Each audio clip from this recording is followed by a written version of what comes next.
Buenas noches, bienvenidos a Ciudadano Político, todos los miércoles a las 10 de la noche por Agricultura TV en el canal de YouTube. Hoy estamos junto al senador Luciano Cruz Coque, senador, actor, cantante, guitarrista y mucho más. ¿Cómo estás, Luciano? Buenas noches. Muy bien, Cris, gracias por la invitación y encantado de estar acá. He visto el programa y creo que eres un rising star, una estrella ascendiente de la conversación en YouTube. Así que me encanta. Buenas noches, gracias por estar acá, compadre. Actual senador por Evópoli en la región metropolitana, fundador junto a Felipe Kast y Hernán Larraín de Evópoli el 2012. Hernán no es fundador. ¿No es fundador? No, cuando fundamos estaba en Renovación Nacional, pero se integró al partido y ha sido un actor muy importante. Fue presidente también del partido. Los fundadores son Andrés Molina, Felipe Kast, Harald Beyer en su momento, el exintendente de Los Lagos, Juan Sebastián Montes, y el suscrito. Esto nace como una idea de fundar un movimiento de centro, más tirando al centro, en un momento que las izquierdas y las derechas estaban bien marcadas. A ver, era el momento del binomial y emergen básicamente dos fuerzas nuevas, una que era RD, ¿verdad?, que emerge por el lado de la izquierda, y otra que era Evópoli, que emerge del mundo de la centro-derecha, básicamente conformada por funcionarios de Sebastián Piñera I, que no nos sentíamos ni cómodos con Renovación Nacional ni con la UDI, que queríamos una derecha más contemporánea, más a la europea, o una centro-derecha más conversadora, que no tuviera problemas con la moralidad individual de cada una de las personas y que quisiera representar también ciertos valores contemporáneos, como la diversidad, como el hecho de que culturalmente aquellas sociedades por las cuales nos sentíamos representadas son aquellas que son más abiertas, más diversas, ¿verdad? Y también más prósperas, ¿verdad? Nosotros tenemos un espíritu también de vocación por lo social, pero también un ánimo también muy liberal en lo que son los cimientos fundacionales del partido. Y bueno, y luego ya nos transformamos en un actor de la política y eso implica tener también una práctica política de algunos años ya. Entre otras cosas fuiste ministro de Cultura, o Así es.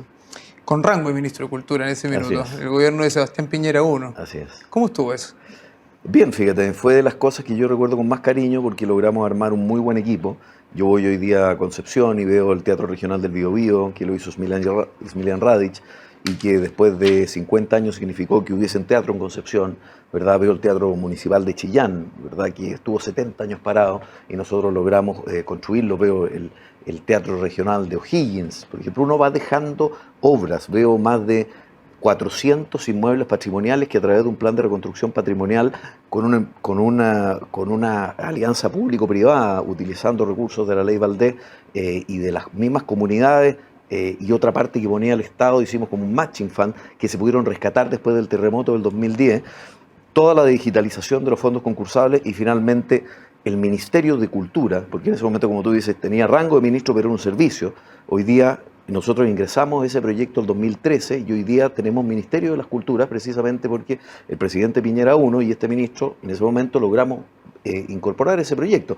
Y eso significó muchos avances, más allá de los presupuestos, porque aquí dicen, claro, nosotros aumentamos el presupuesto 35%, pero lo importante es lo que va quedando en la obra, en la institucionalidad, es que las distintas comunidades tengan acceso a buena calidad cultural y ojalá eso también se incorpore en los niños, ¿verdad? Que tengan un niño que se acerca a la lectura, que se acerca al arte, que se acerca a las artes visuales, a la pintura, tiene otra visión y otra aproximación del mundo que uno que probablemente está inhibido de acceder a ese mundo. Porque el mundo de la arte, el mundo cultural, crea pensamiento crítico, crea un acercamiento, una mirada del ser humano, una mirada humanista, una mirada de la belleza, que a veces también hemos puesto esos valores tan de lado, este culto al feísmo, ¿verdad?, que hemos visto últimamente con los grafitis, con los rayados. Yo metí una ley también en el Congreso precisamente para penalizar a quienes rayasen sin permiso, ¿verdad?, porque hay arte urbano que está muy bien, pero este culto al feísmo que hoy día tenemos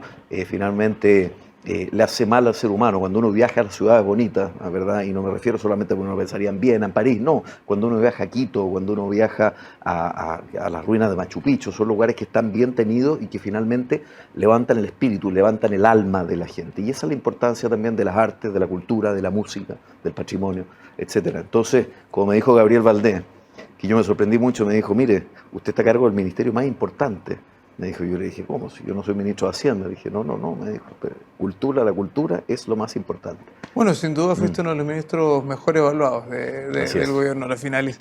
Mm, Luciano, estudiaste Derecho mm, en la FINI, sí, después pasaste por Arquitectura y finalmente terminaste en la actuación. sí, Una trayectoria de más de 15 años entre el cine, teatro, televisión. así es. Estuviste en la teleserie Adrenalina, que la rompió, pero con todo, Sí. y el más recordado Amores de Mercado, con una de las escenas que más rating en la historia de Chile junto a Así Álvaro es. Rudolphy. Así es. ¿Cómo recuerdas tus años de galán? Lo recuerdo con algo de nostalgia, porque claro, tenía 23 años, era un mundo que de alguna forma se acabó, porque eh, la gente veía televisión, no había cable, no había internet, la alternativa de ver una película era arrendarla en Blockbuster, ¿te fijáis? Entonces la gente veía tele, entonces cada teleserie que tú hacías eran, no sé, tú perdías una teleserie con 27 puntos de rating. Nosotros hicimos Fuera de Control, que fue una gran teleserie, y la perdimos contra Llorana, ponte tú, con 27 puntos de rating. Hoy día nada tiene 27 puntos de rating, era una cosa feroz. Entonces era un fenómeno. Los lanzamientos de las teleseries, tanto de Televisión Nacional como de Canal 13, eran enormes. Entonces era una cosa muy impresionante. Y por otra parte también teníamos libretos de los brasileros, teníamos elencos de 45 personas. Era una suerte de pequeño Hollywood en ese momento, Claro. ¿te fijas? Entonces lo recuerdo bien. Me acuerdo que había algunas teleseries mejores que otras, algunas recuerdo con más, otras con menos cariño, pero también se armaba un mundo ahí muy entretenido de actores que se juntaban no solamente para actuar en televisión, que eran 8 o 9 meses, todos juntos prácticamente, de lunes a sábado, con escenas nocturnas de lunes a miércoles, sino que además ese grupo se juntaba, hacían proyectos, te metías ahí en películas, hacías obras de teatro. Fueron toda una generación ustedes. Sí, yo creo Sí. que fuimos Marcó. una generación, y que finalmente hoy día lamentablemente la industria cambió de tal forma que ya no existe eso. Entonces, lo recuerdo con mucha nostalgia, fue muy bonito. Obviamente responde a otro momento. Hoy día, qué sé yo, está Netflix, ¿Cuál fue tu Amazon. favorita? Eh,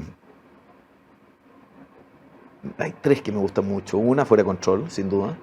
Dos, Pecadores, que era una que hicimos en Televisión Nacional, y Amores de Mercado. Creo que esas tres. Y Amores de Mercado fue la más vista de la historia. Es la más vista de la historia hasta el momento. Hay una que se va a volver a tirar al aire ahora, por lo que estuve No leyendo sé, en las noticias. no sé. Sí, Ojalá, así porque que- me pagan algún derecho de autor, así que espero que lo hagan. Pero Como no tanto, pero no Pilluco tanto. Enamoré de Mercado, ese te vamos a volver a ver. Y Fuera Control, que fue muy entretenida porque la historia, mira, las series, las teleseries en general, y esto lo decía Elia Kazan, no lo digo yo, y Elia Kazan, yo me tengo que poner de pie, pero no quiero romper el plano porque es un ídolo.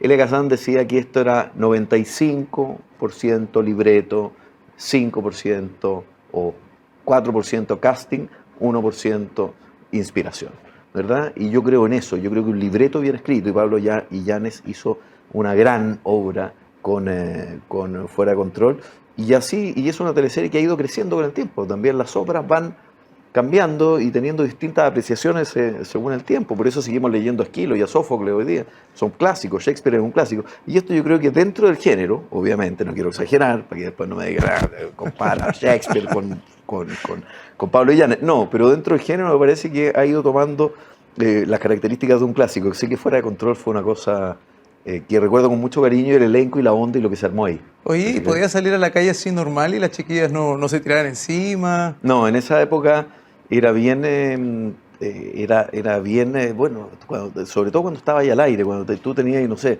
Amores de Mercado promedió 45 puntos, la escena final donde yo le disparaba a Peyuco, que tenía que hacerlo, señora y señor, entiendo que tuve que matar a Peyuco porque naturalmente estaba en el libreto, si no me echaban. Entonces, para que la gente decía, ¿pero por qué mataste a Peyuco? Bueno, 20 años después, seguimos. Pero la gente se te acercaba mucho, ¿te fijáis? Si estaba ahí al aire era más, porque la gente veía dos canales, básicamente, ¿te fijáis, no? Y veía teleseries. Entonces, cuando una teleserie era exitosa, la verdad que sí, la gente te paraba, te pedía autógrafo en esa época. Nadie andaba con celular. De repente alguien sacaba una cámara así y yo te decía, El autógrafo era la ¿Ah? selfie. claro, el autógrafo es la selfie de hoy día, ¿te fijas, no? Claro. Todo, pues, ha cambiado, estábamos hablando de años 90, ¿verdad? Ha ido cambiando. Pero una linda experiencia, y la recuerdo con mucho cariño, con muchas amistades también. Así que gocé y nada, tuvo un entretenido pasar. Lo miro con mucho afecto, con mucha nostalgia humana, pero también como otro momento de la vida nomás. Y este tránsito del Luciano actor al Luciano político, la parte de ser actor, ¿te pesó en algo en este tránsito o te acompañó? No, yo creo que me acompañó, me acompañó. Yo vengo de una familia que tiene una mezcla muy curiosa. Mi familia siempre ha sido muy política. Siempre. Mi papá fue profesor de Derecho Político 50 años en la Universidad de Chile, profesor titular de Derecho Político y Constitucional. La familia por parte de mi mamá son todas personas donde la lectura, la filosofía, la historia, la música, ¿verdad? Son temas de conversación, fueron siempre temas de conversación permanente. Mi papá fue director de la ópera del Municipal. En su momento yo debuté a los 5 años en la ópera, en el Municipal. Estuvo también dentro de los fundadores de Ictus, junto con La Paira Rázábal, con Vittorio Di Girolamo, con Claudio Di Girolamo. ¿Debutaste a los 5 años? Sí, en Norma de Bellini, en el Teatro Municipal de Santiago, con la Claudia Parada, que era una soprano chilena muy famosa. Y hacíamos de niños. Las personas que estaban en la Corporación Cultural, la verdad que para tratar de ahorrar, ponían un poco a los niños ahí a hacer de extras. ¿Ahí se sembró la semilla de la actuación? Muy probablemente, y además porque íbamos mucho al teatro. Mi papá también, como te digo, fundó Ictus. Entonces yo iba mucho al teatro cuando chico, y estaba eso, y la música también. Como tenía un acercamiento con la ópera, yo tomé la guitarra a los 9 años, y es otra de las cosas que yo siempre me sentí un guitarrista más que otra cosa, ¿verdad? Entonces, bueno, esa fue mi Yo vi un video donde estabas formación. cantando, no solamente tocando guitarra. Sí, pero a mí nunca me gustó. Esa fue una insistencia, seguramente un video de Gonzalo Bertrán. Lo que pasa es que Gonzalo Bertrán hacía Martes 13, cáchate la época, y insistió en que yo tenía que cantar, y yo no quería, y me obligaron. Y como yo soy muy, a mí me carga que me obliguen, soy muy porfiado con esas cosas, no lo hice nunca más. Y porque a mí me gusta tocar guitarra, no me gusta cantar. De repente te canto una que otra. De hecho, en la banda que tengo, que hacemos covers, muy amateur la banda, pero ya no hay otra alternativa que vamos a hacer. Yo no canto, yo toco guitarra, porque me gusta. Entonces, claro. cuando el año 2008 Piñera arma los grupos Tantauco, me llama a mí para integrar el de Cultura, uno que se llamaba Bicentenario y otro que se llamaba Cultura. Y me dice, hazte cargo del de Cultura. Y me hice cargo del de Cultura, y cuando asume, ahí me dice, ¿por qué no te vienes a trabajar conmigo al Ministerio de Cultura? Y me fui a trabajar con él y me transformé en Ministro de Cultura. Sin y de duda, ahí comienza un poquito la beta más política que la gente conoce. ¿Y lo volverías a hacer? Absolutamente. Ese salto. Absolutamente. Me gusta. Yo creo que la política es de las cosas más importantes de la vida. Creo que si un país, si una sociedad reniega de la política, está renegando de sí misma. La política es el arte de lo posible, el arte de tender puentes, de llegar a acuerdos, de tratar de generar sociedades mejores, más prósperas, que le den mejores oportunidades de vida a las personas. Y si la calidad de la política es de mala calidad, la calidad de la sociedad va a ser de mala calidad también.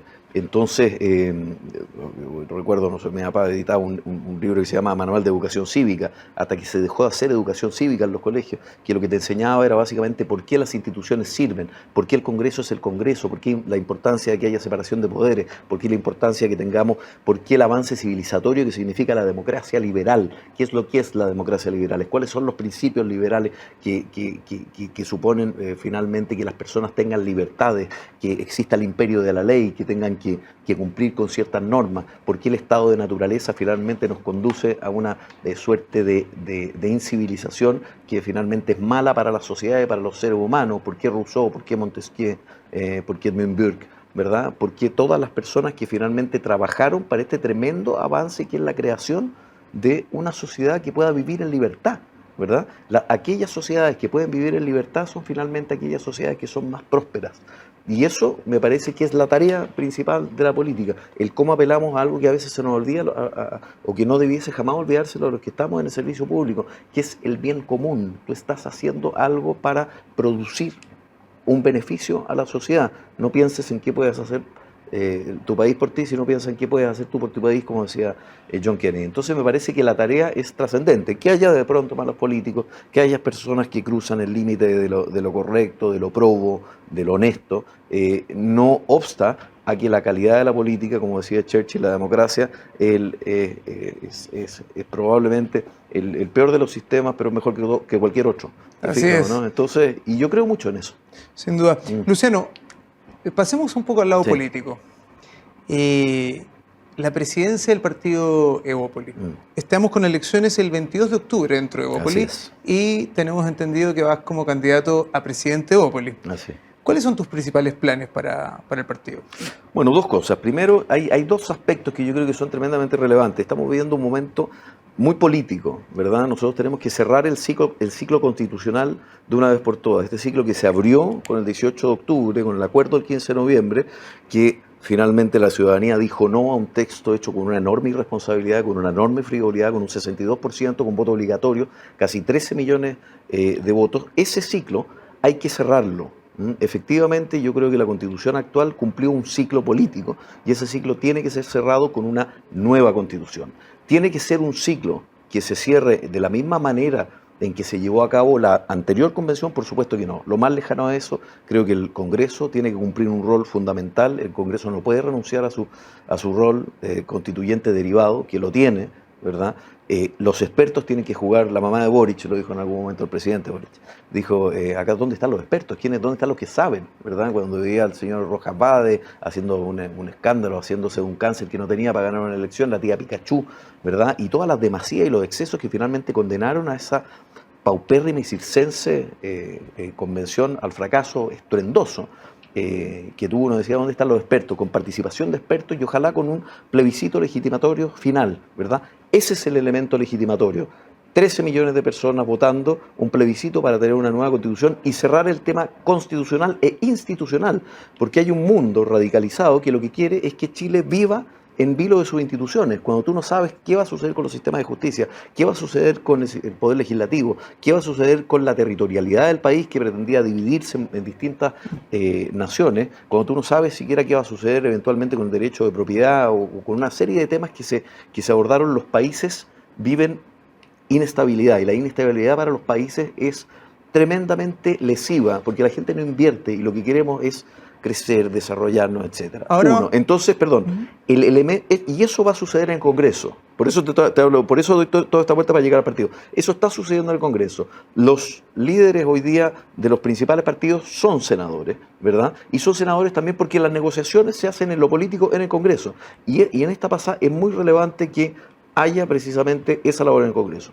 Eso por una parte. Y por otra parte, todo aquello que dice relación con el trabajo interno, recuperación de militancia, formación de secundario, formación sobre la base de los principios de la democracia liberal y del liberalismo, que es lo que nosotros defendemos, ¿verdad? Y por último, preparación desde ya de los candidatos a las elecciones municipales y de core y de gobernadores, que son las que vienen próximamente y para lo que tenemos que dar también una gran batalla. Porque esta batalla, nosotros no somos un club de amigos, ni una ONG, ni un club social. Nosotros somos un partido político. Los partidos políticos son asociaciones voluntarias sobre la base de ciertas ideas, ¿verdad?, que se comparten y cuyo objeto es llegar al poder.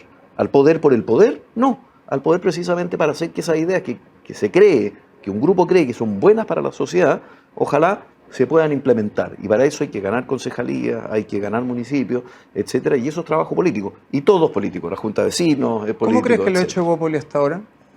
Yo creo que lo ha hecho bien. Nos hemos visto enfrentados obviamente a las vicisitudes de estar en política. La única gracia de la política, porque yo la reivindico, es que cuando se pensó, por ejemplo, que podíamos tener estos ángeles caídos del cielo que iban a solucionar a estos monstruos que eran los políticos, ¿verdad? Lo que obtuvimos fue la convención y nos dimos cuenta que no son ni mejores ni peores, son humanos y tan humanos, pero la política, al menos, te da ciertas orientaciones. Si tú votas por un comunista, o votas por un socialista, o votas por un UDI, ¿verdad?, o votas por un Evópolis, tú estás votando por algo a lo que puedes recurrir como línea de pensamiento. Tú tienes una idea de qué es lo que va a votar o cuál va a ser la trayectoria de esa persona. Tienes una cierta predictibilidad que es importante también para el electorado. Todas estas personas, estos pseudo independientes que trajeron unas ideas radicales de contrabando, donde uno no sabía que iban a votar, finalmente lo que pasó es que terminaron fracasando. Entonces la ciudadanía, es cierto, puede no gustarle los políticos, pero sin duda que al existir un orden institucional, esos políticos pueden hacer una pega que es mejor para el país. Y puede haber buenos y malos políticos. Y en Latinoamérica, si tú haces la comparación con todo, nosotros tenemos sistemas de control que nos han permitido tener una política de bastante buena calidad en comparación. ¿Te fijas? Que puede mejorarse en términos de transparencia, que puede, qué sé yo, perfeccionarse de distintas maneras, por supuesto. Pero me parece que hay que reivindicar el rol de la política porque dejárselo exclusivamente a los otros, no entender que a uno le corresponde un rol político dentro de la sociedad, dentro de sus amigos, dentro de su grupo familiar, es no entender finalmente la responsabilidad que uno le cabe en democracia. Tú puedes exigir derechos, pero también la democracia exige responsabilidades. Por eso que me gusta tanto el voto voluntario, o sea, obligatorio. Y ese voto obligatorio, la verdad, que finalmente se alineó con el sentido común de la gente. Cuando votas voluntariamente, votan los más movilizados, que suelen ser los extremos. Acabamos de tener una elección entre Boric y José Antonio Kast. Yo hubiera esperado una elección entre fuerzas más moderadas y ojalá de centro izquierda, de centro derecha. Yendo a eso, Evópolis Sí. cuando nació y se constituyó tenía, como bien dijiste, esto nació en un contexto del binominal, Así es. donde tenías una izquierda y una derecha bien marcadas. Evópolis aparece en un momento y se proyecta o se vende, como lo vimos los que estamos afuera, como un movimiento y un partido más de centro-derecha, que venía a ser más progresista. Así es. Con el tiempo da la impresión de que se ha puesto un poquito más conservador y que ha dejado un poco ese centro-centro que está. ¿Tú lo ves así? ¿Lo sientes así? No, lo que pasa es que efectivamente algunos hemos tomado unas posturas más duras respecto de la izquierda radical. Lo que hay que entender es que acá el péndulo se movió muy a la izquierda. Nosotros lo que tuvimos, y estamos, ¿verdad?, en los alrededores del 18 de octubre, el 18 de octubre fue una especie de carnaval de la violencia, que muchos señalaron que era válida para lograr ciertos propósitos políticos. Recordemos los tweets que han salido últimamente de autoridades que hoy día son gobiernos señalando que los pacos, maraca, no sé cuánto, pero nunca paca, decía la actual ministra de Cultura. ¿Verdad? Hemos visto tweets del subsecretario Grau, por ahí ha salido una foto del alcalde Chart colgado en un poste.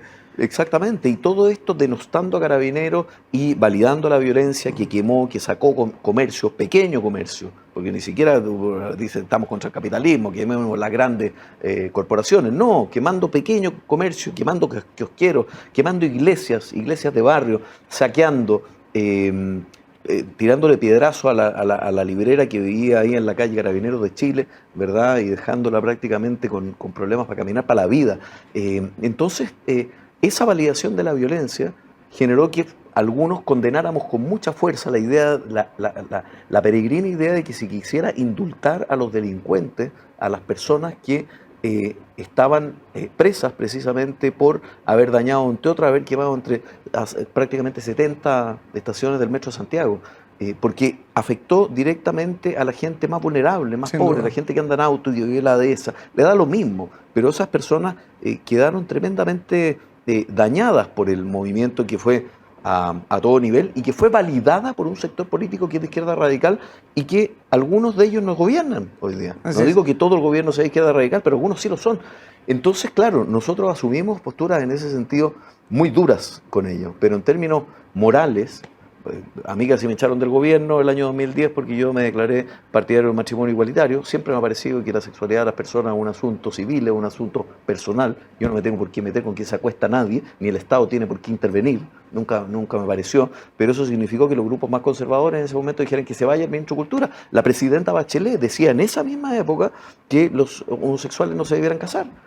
Yo no he cambiado mi manera de ser. No he sido conservador, nunca he sido conservador. Vengo de una escuela de pensamiento liberal, humanista francesa, que es la escuela que yo aprendí en mi casa, y me siento muy cómodo con eso. Ahora, si ser liberal para la gente de centro derecha significa genuflectarse ante la izquierda, aunque la izquierda me encuentre buena onda por encontrar que quemar iglesias, saquear o sencillamente encontrar que la provisión mixta de bienes públicos tiene que ser exclusivamente hecha por el Estado, no estoy de acuerdo, lo lamento. No tengo por qué ser buena ondi con aquellas cosas en las que no creo. Pero eso no significa no ser liberal. Lo que pasa es que estamos en un país que a veces malentiende los conceptos y que lee poco, además. Luciano, volviendo a lo de Evópolis para cerrar el tema y sobre el centro, este plebiscito de salida dio espacio para la aparición de, por ejemplo, amarillos. Sí. que a la vez coincide con el desmembramiento o la semiseparación de la democracia cristiana. Sí. ¿Cómo ves tú este nuevo centro y esta reconfiguración? Perdona que te interrumpa. Sí. Vamos a una pausa, quedamos con esta pregunta a la vuelta. Estamos con el senador Luciano Cruz Coque. No se vayan, los esperamos. ¿Sabías que Grupo Patio trabaja día a día con un propósito claro? Unir personas y enriquecer más sus vidas. Descubre mucho más en patio.cl. Bienvenidos, seguimos con el senador Luciano Cruz Coque. Luciano, retomamos la pregunta. ¿Qué opinas de esta incursión de amarillos y este nuevo centro que se está reconfigurando en la política chilena? Mira, lo veo con mucha esperanza, por varias razones. Primero, saludo la aparición de grupos moderados de centro-izquierda, que uno puede no habitar la misma tribu política, o puede, qué sé yo, estar en lugares de la política práctica distintos, pero estoy seguro que creen en la democracia representativa, que creen en la libertad económica, que creen en que este país necesita inversión para progresar, que creen en la libertad, que valoran, en el fondo, el Estado de Derecho. Porque parte de esa centroizquierda que gobernó durante 30 años estuvo muy acomplejada y muy callada durante mucho tiempo por estos jóvenes, por estos niños que les dijeron que todo lo habían hecho mal, que todo era desigualdad, que todo era un complot, que había que refundar, que inventar el partido de cero y que no importaba pegarle a un carabinero, quemarlo, tirarle una bomba molotov, quemar locales, saquear, vandalizar. Pero después iban y le pidieron una foto al expresidente Lagos. Y después iban a pedirle una foto a Lagos o iban a pedirle el voto al presidente Frey. Entonces, me parece también saludable que ellos hayan sacado la boya y hayan empezado también a defender el legado de los últimos 30 años. Los últimos 30 años fueron los mejores años de Chile. El próximo año Chile va a crecer a lo mismo que Haití. A ese nivel estamos, siendo que nosotros crecíamos al 7, al 5% durante prácticamente 30 años y eso permitió que saliera una gran cantidad de personas de la pobreza, ¿verdad? Y que se creara una capa media que efectivamente fue por primera vez a la universidad, que tuvo servicio.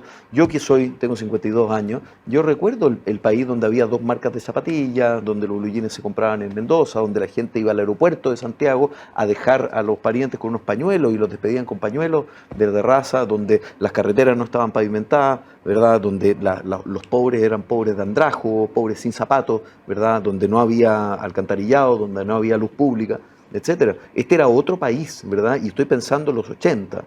Si yo me remito a los 70, a los 60, etcétera, las personas pueden ver cómo en pocas generaciones eso ha cambiado. Hoy día muchos de los problemas de los más jóvenes son problemas un poco ya de segunda generación porque han vivido un país más pródigo. No digo que no hay asuntos que no hayan quedado atrás y que haya que mejorar. Lo de las pensiones, ahora se acaba de implementar la PGU, que establece una base de 193.000 pesos para cualquier persona que no esté en el 10% más rico, y eso va a significar un cambio enorme. El sistema de salud, yo creo que tiene que haber ciertas garantías básicas para que las personas que sufren una enfermedad o tienen un mal momento en la vida no caigan en la pobreza, y ahí hay que hacer un esfuerzo. Pero acá se prometió, a partir del 18 de octubre precisamente, que esto iba a cambiar, y el país a partir del 18 de octubre ha ido descendiendo, ha ido mal. Entonces, me parece que hay que volver a algo que estas mismas personas que hoy día son amarillos, que emerge este centro, ¿verdad?, con el que se puede dialogar, con el que se puede conversar, con el que el día de mañana se podría generar alguna coalición o algún diálogo político, que ellos defiendan también que eso significó sacar adelante un país, que las políticas públicas serias, de largo plazo, con responsabilidad, son las que le permiten a los países salir adelante, que las instituciones, ¿verdad?, son las que le permiten el progreso y la estabilidad y la paz, finalmente. ¿Es posible tú, Luciano, de que sea un centro que se ponga de acuerdo y que partidos que quizá históricamente vimos muy a la derecha, que hoy están más al centro, como la UDI, a manos de Javier Macaya hoy en día, o la democracia cristiana misma, el PR, el PPD, el PS, que se pueda esto reformar una mesa donde se puedan sentar a conversar y que los extremos, por supuesto, queden a los extremos?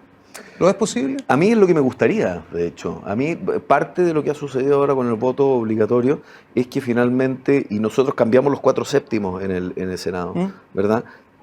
ahí va a haber un mundo, que es un mundo moderado, que perfectamente puede invitar a participar a los extremos, pero aquellos no debieran ser incidentes en la toma de decisiones porque tú 4/7 los puedes lograr entre las fuerzas moderadas, que finalmente fue en algún momento la denostada democracia de los acuerdos. Uno no puede volver al pasado en esto.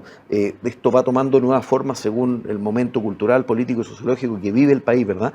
Pero sin duda que en toda democracia la importancia del diálogo, la importancia de tender puentes, la importancia de generar acuerdos, es la que te permite una cierta cohesión social para el progreso. Y avanzar. Para avanzar. Pero cuando nosotros decimos hay muchas cosas por hacer y tenemos que tener mejores políticas de vivienda y tenemos que tener mejores pensiones, mejor sistema de salud, mejor educación, ¿verdad? Y tenemos que financiarlo.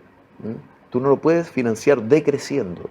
No puedes repartir lo que ya financias con el presupuesto que tienes para el Estado y estar pagando una deuda enorme como estamos pagando y como vamos a pagar este año. El país tiene que desarrollarse, crecer, prosperar, emprender y permitir finalmente que suceda eso que nos sucedió en los últimos 30, 35 años, donde al país le fue bien y los chilenos cambiaron en general su calidad de vida en términos amplios. Luciano, yendo un poco más al proceso constituyente. Sí.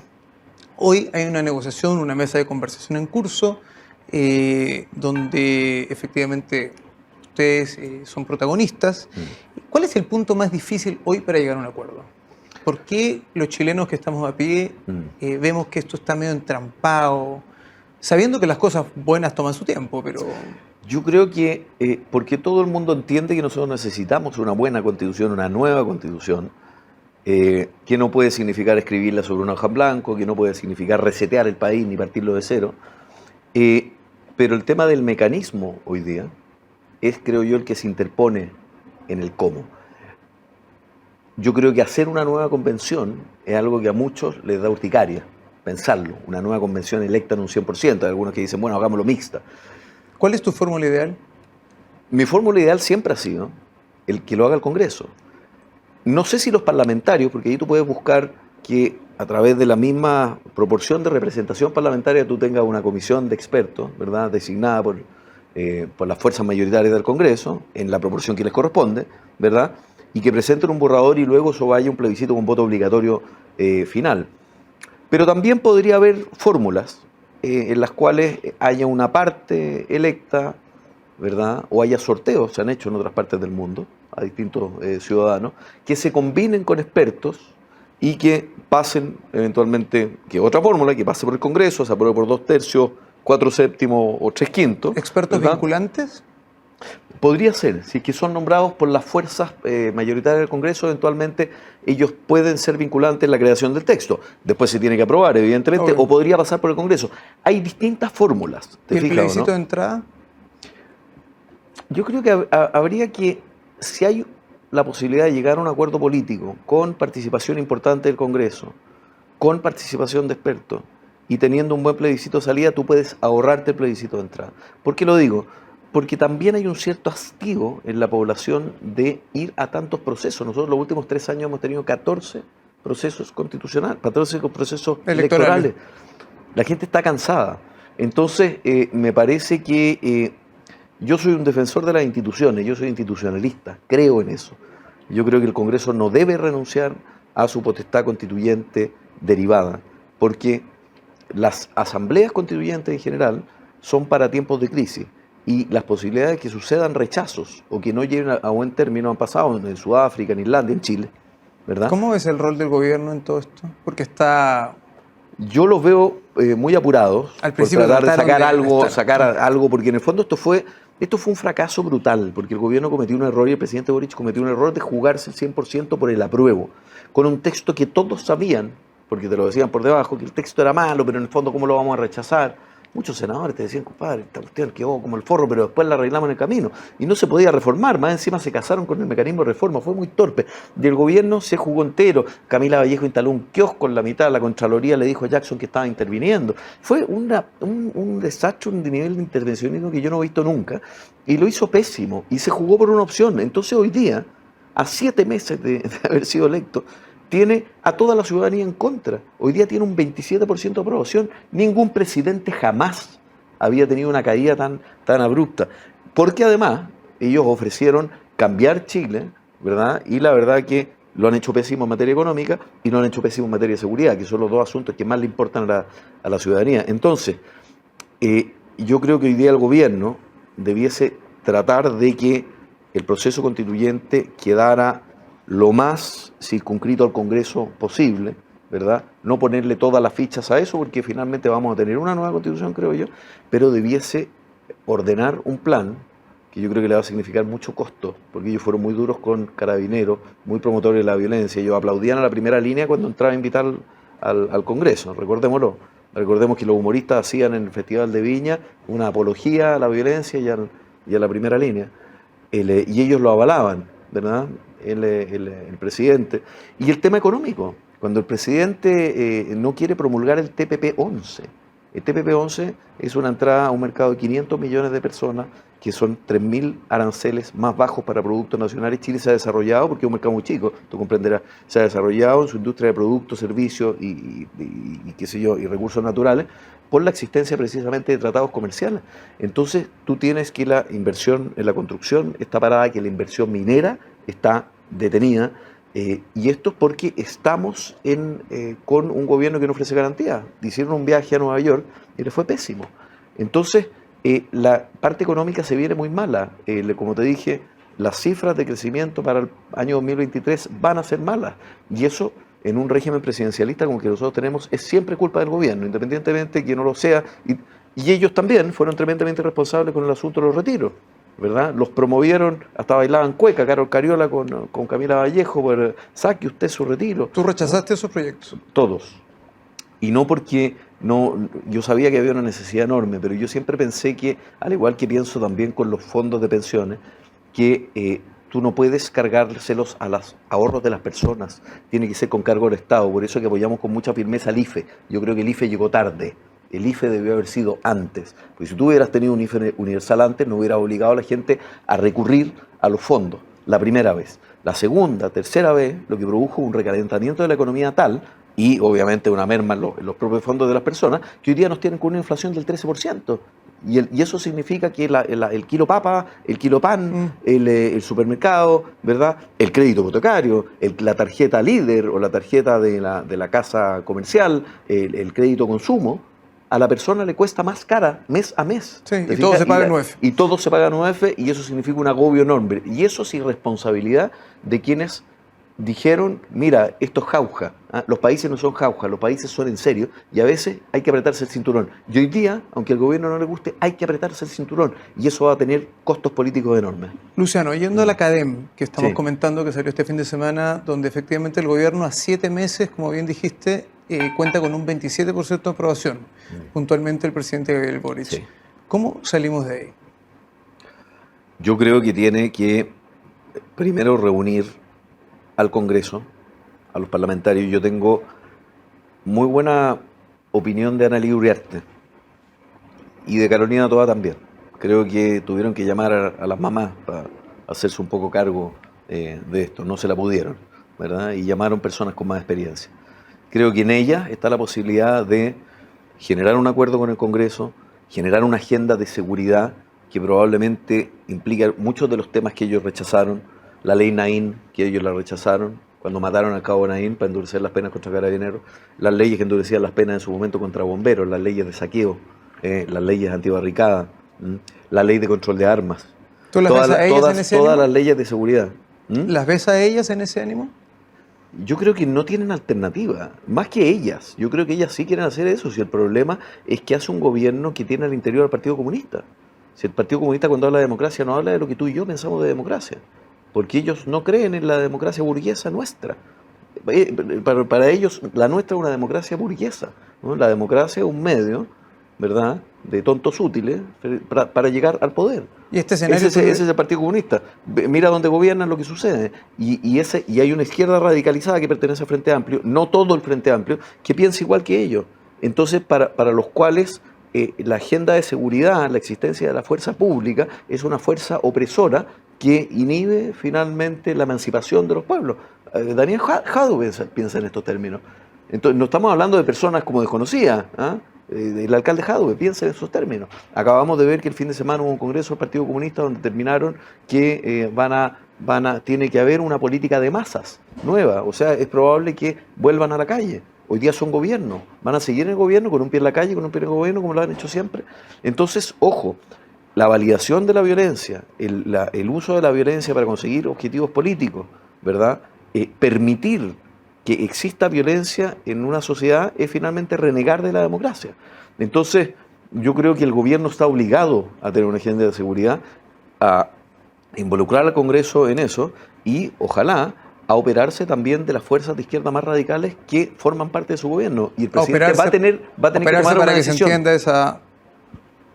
Desligarse de ellos, dejarlos fuera, porque me parece que Gabriel Boric va a sufrir mucho con ese mundo atornillándole al revés al interior del gobierno.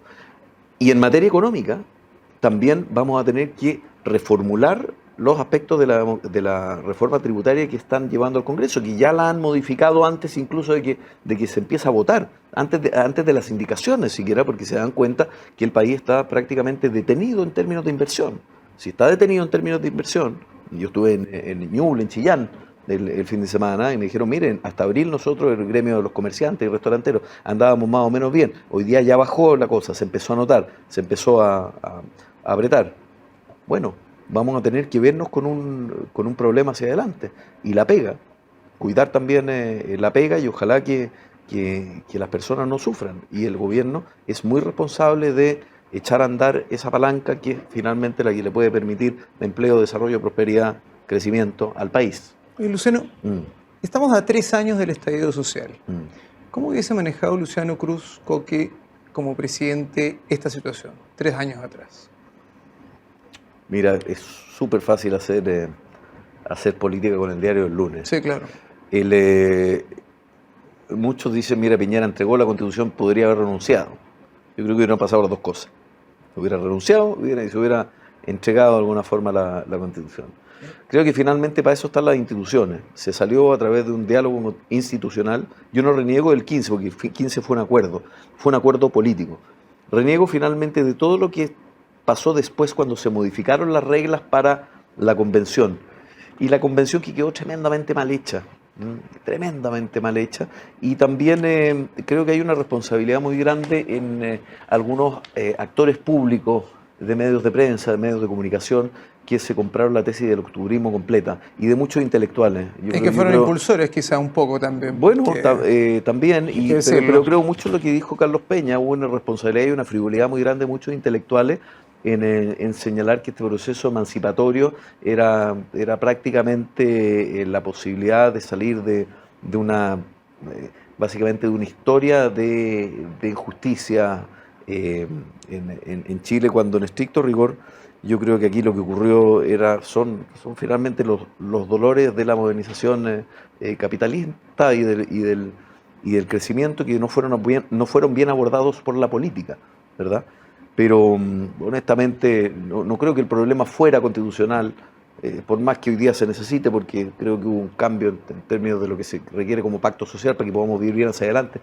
Pero yo creo que hubo mucho oportunismo, mucha frivolidad y también un cierto ambiente de carnavalesco con la violencia que muchos avalaron. Y ahí yo creo que se cometió un error gigantesco. Tú no puedes avalar la violencia. La gente que más sufrió y que sigue sufriendo está en el centro de la ciudad, son pequeños emprendedores, pequeños empresarios. Mira tu colega Carlos Siri, por ejemplo, con la Fuente Alemana. Mira todo lo que pasó con el barrio patrimonial más bonito de Santiago, que es el barrio Las Tarres, el barrio Bellas Artes. Los lugares más emblemáticos de la ciudad, el Cerro Santa Lucía, se quemó en su momento La Escalera, se quemó la iglesia de la Veracruz, la iglesia de San Francisco, la iglesia de la Anunciación. Y no fueron solo iglesias, pequeño comercio, el metro, ¿para qué decimos nada? Y esto sucedió en Antofagasta, esto sucedió en Coquimbo, esto sucedió en La Serena, recuerda el hospital en Coquimbo. O sea, esto fue realmente una fiesta, una orgía de violencia. Y la orgía de violencia significa menos democracia. ¿Y cuál es el resultado hoy, a 3 años? Cuando tú miras el estallido social, cuando tú miras el 18 de octubre y la acción irresponsable de muchos actores políticos, intelectuales y de medios de opinión pública, es pobreza, es falta de crecimiento, es falta de oportunidades y es hoy día ciudades prácticamente destruidas. Cuando vino hace poco un periodista, no recuerdo el nombre, que venía llegando de Kiev, y dijo: yo cuando pasé por Santiago de Chile, si tú hubieras tomado una foto de Santiago de Chile y de Kiev, dirías que la guerra con Rusia la están teniendo en Santiago de Chile. Terrible, sin duda los chilenos rechazaron esta violencia y rechazan al día de hoy. Yo creo que fue parte del rechazo. La gente quiere paz, quiere efectivamente cambios relevantes, importantes en temas como los que te he nombrado: pensión, educación, salud, principalmente. Esa es tarea nuestra, de los políticos y del gobierno principalmente. Bien, pero no quiere refundar Chile desde cero. Bien. Estamos con el senador Luciano Cruz Coque. Luciano, vamos a pasar para finalizar a la última parte del programa de preguntas y respuestas cortas. Súper. La parte más tranquila del programa. Nota al gobierno del presidente Gabriel Boric. Un 3. Un 3. ¿Por qué no 3 y un 4? Primero porque está empezando, pero creo que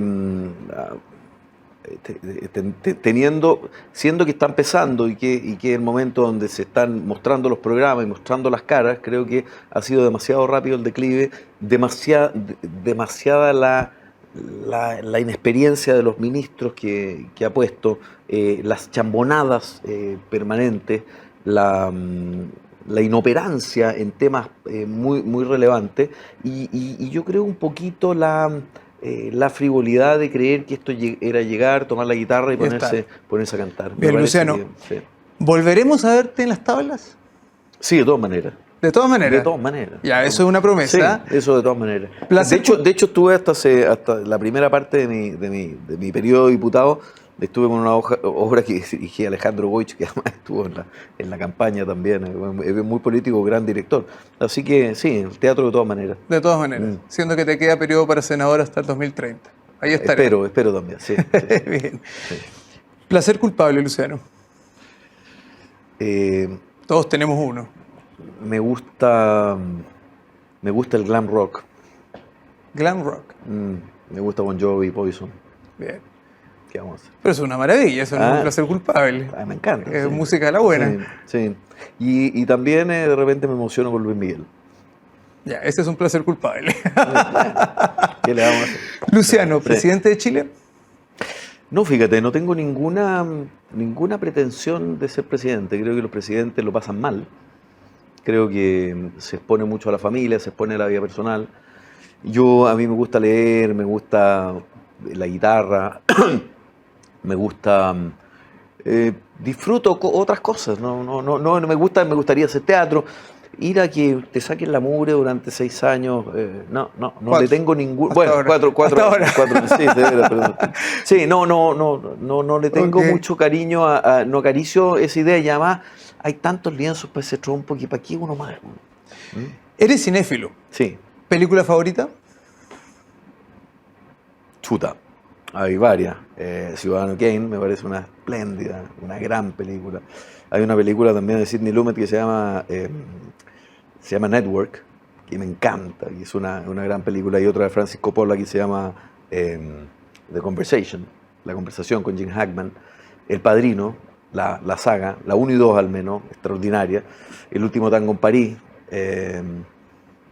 El conformista, bien, Los 400 golpes, cinéfilo. Persona de Bergman.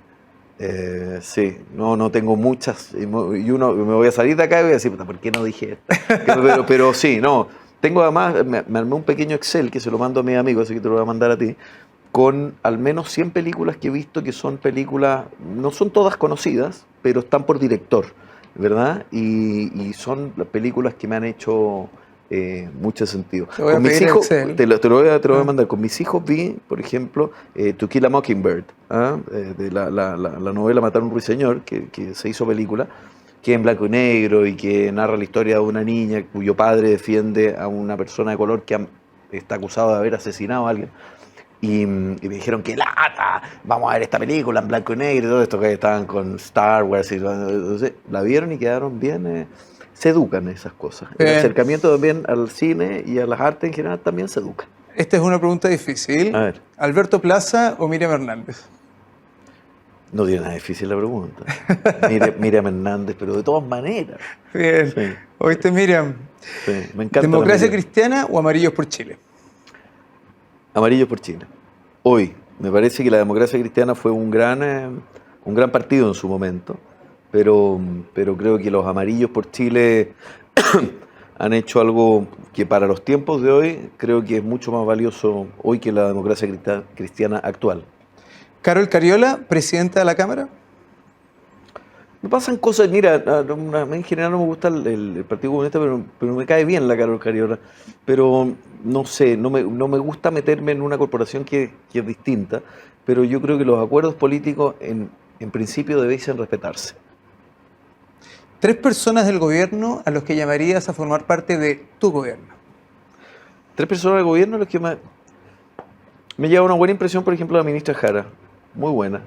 Del Partido Comunista, lo que tú quieras, pero una persona que sabe conversar, que sabe dialogar, que se ha preocupado de tender acuerdos, tiene una visión de cómo ella cree que deben ser las cosas y me parece muy bien, así que me parece que ella sería una. ¿A quién más? A ver... Está difícil. Sí, porque es un gobierno que es muy de izquierda y yo no creo mucho en eso. Me parece que ay, qué difícil. Analí Uriarte me parece que es una persona también con la que se puede conversar, tal vez en algún área específica. Creo que también tiene la capacidad de tender puentes, de dialogar.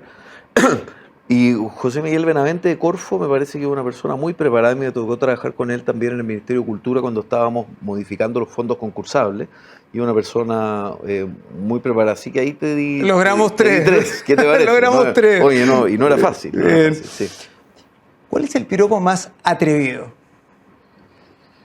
El que se dice... El que te han tirado a ti en tu época de galán. No, el que se dice en privado, es el calentón.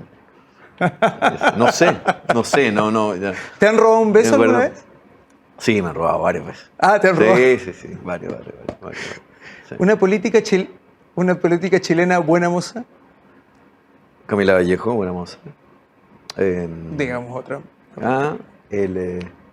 Sí, no, hay varias. Está lleno de políticas buenas mozas. Pero no quiero herir susceptibilidades porque tú sabes que después uno dice, pero no me nombraste a mí, pero tenemos muchas. Muy bien.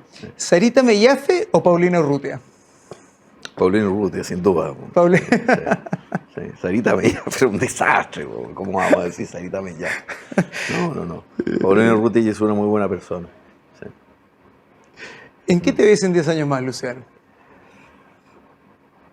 Mira, no sé, uno siempre tiene yo tengo esta idea, que no debe ser muy original mía, pero me veo en esta idea de tratar de irme a vivir a alguna parte, como bucólica pastoril, con campo, con playa, con un jardín, te fijas, donde tener tiempo de tocar guitarra, de componer, de escribir, de leer, pero tengo la idea de que como siempre que me pasa estas cosas y me pasan vacaciones, me aburriría al final. Como que ya me dan ganas de hacer otras cosas. Tengo un cierto espíritu citadino, pero por otra parte como que acaricio la idea de esta cosa media bucólico-pastoril campestre. No sé por qué. Puede ser un mix. Pero, claro, puede ser un mix, sí. Pero sin muchas preocupaciones, ojalá. Eso. Con los niños míos, con mi gente, con amigos.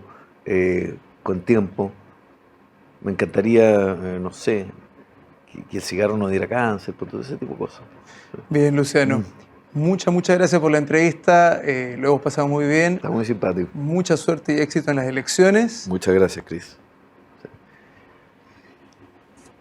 Bien, buenas noches. Este ha sido el Ciudadano Político con Cris Portugal. Hoy tuvimos de invitado al senador Luciano Cruz Coque. Luciano, muchas gracias por venir y espero vernos luego. Nos veremos luego. Muchas gracias por convidarme.